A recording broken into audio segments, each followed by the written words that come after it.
Bagi saya, bentuk penistaan atas Tuhan adalah jika ada orang yang menghina orang miskin atau apapun ciptaannya. Sejatinya menghadap kemanapun, kita melihat kebesaran Allah yang membuat kita menyebut namanya, bukan hanya di Ka'bah, tapi juga di gubuk-gubuk orang miskin, di rumah-rumah yatim, bahkan di lembaga pemasyarakatan. Dokter dan obat itu adalah perantara untuk mengetuk pintu kesembuhan yang diberikan oleh Allah. Ibarat kata dalam satu taman, semua bunga layu dan masih ada satu yang masih hidup. Ingin fokus kembangkan ke satu yang masih hidup, ketimbang meratapi dan menghakimi yang mati. Jika seseorang itu bukan saudaramu dalam agama, maka dia saudaramu dalam kemanusiaan. Masjid bisa roboh, Ka'bah bisa sepi, tapi hati manusia yang beriman akan abadi dalam ketaatan dan kecintaan padanya. Kita bisa berbeda dalam hal kebenaran, namun kita memiliki visi yang sama dalam hal kebaikan. Dalam kepedihan ada hikmah yang lebih besar terkandung dibanding kepedihan itu sendiri. Pembelaan atas nama Tuhan sebenarnya hanyalah pembelaan atas ego suatu kelompok saja.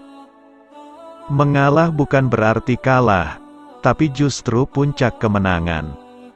Pendapat kita benar, tapi bisa jadi mengandung kesalahan, sedangkan pendapat orang lain salah, tapi bisa jadi mengandung kebenaran.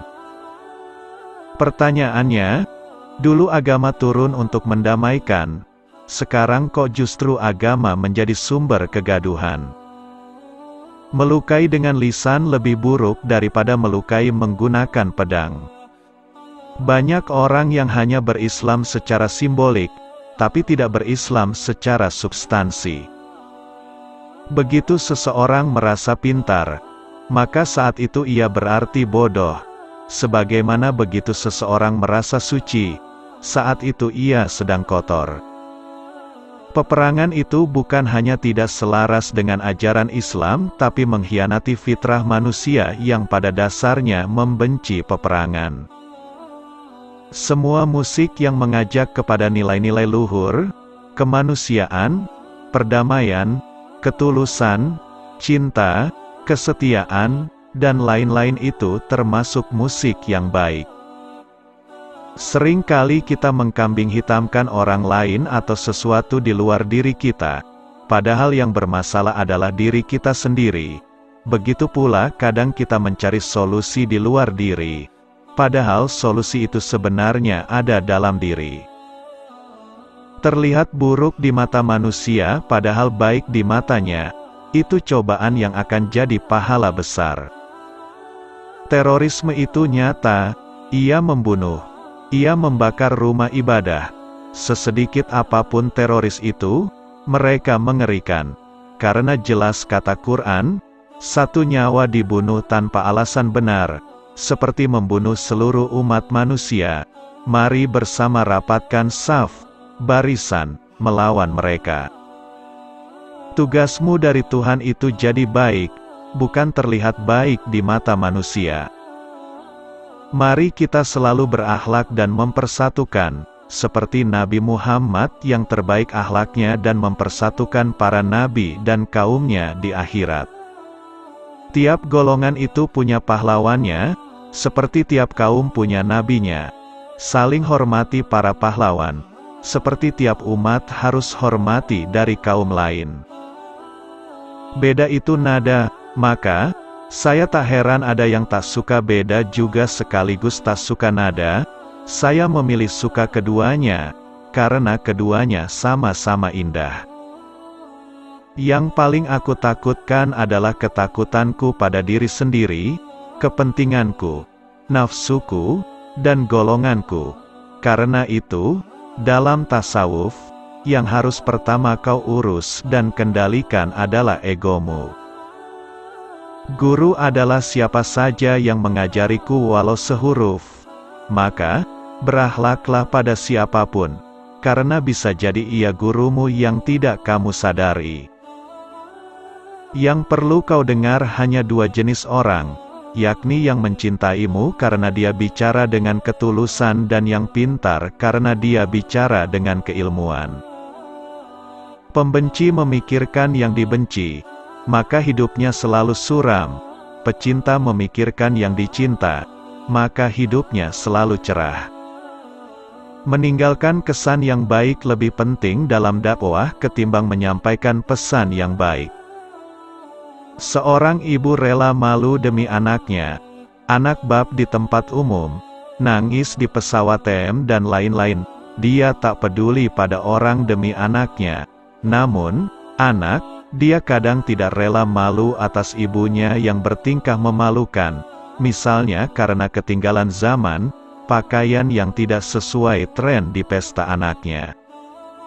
Ibadah adalah seni merayu Tuhan untuk mengetuk pintu hatinya. Ibadah yang langsung kepada Allah adalah memasukkan rasa bahagia ke hati orang lain. Muslim belum tentu Islam, karena bisa jadi umat Islam tidak merepresentasikan nilai-nilai Islam itu sendiri. Karena Islam seperti gelas bening, yang saat diisi kopi ia seolah hitam dan saat diisi jeruk seolah kuning, padahal ia tetap bening. Kalau Nabi sabdakan bahwa bumi ini semuanya masjid, yang terpikir dalam benak saya bukan keberadaan Tuhan di bangunan kubah yang kita sebut masjid itu, tapi di mana saya melihat Tuhan dan menyebabkan saya bersujud padanya, di sanalah masjid. Jika kita ingin menjadi manusia yang mulia, maka tak ada cara lain kecuali menyandingkan diri kita dengan Al-Quran. Semakin mengaji, semakin kita paham betapa tak terbatasnya medan makna Al-Quran dan betapa kerdilnya pikiran kita, sehingga kita terus semakin rendah hati. Bukan justru semakin sombong. Nikmat terbesar Tuhan kepada kita adalah kemerdekaan. Kita diciptakan merdeka, syukuri dengan mau menjadi diri sendiri. Jika ada pendakwa Islam, yang justru mencerai-beraikan sesama Muslim, atas nama perbedaan pandangan, ia berarti telah mengkhianati Nabi. Karena Nabi mempersatukan, tapi ia mencerai-beraikan. Matematika Allah bukan dihitung dari seberapa langkah kita ke masjid, tapi seberapa besar kemauan kita. Kalau diperintah atau dilarang, atas sesuatu yang tak ada alasan rasionalnya, maka di sanalah ketaatan kita diuji oleh Allah. Bagi saya, bentuk penistaan atas Tuhan adalah, jika ada orang yang menghina orang miskin atau apapun ciptaannya. Sejatinya menghadap kemanapun, kita melihat kebesaran Allah yang membuat kita menyebut namanya, bukan hanya di Ka'bah, tapi juga di gubuk-gubuk orang miskin, di rumah-rumah yatim, bahkan di lembaga pemasyarakatan. Dokter dan obat itu adalah perantara untuk mengetuk pintu kesembuhan yang diberikan oleh Allah.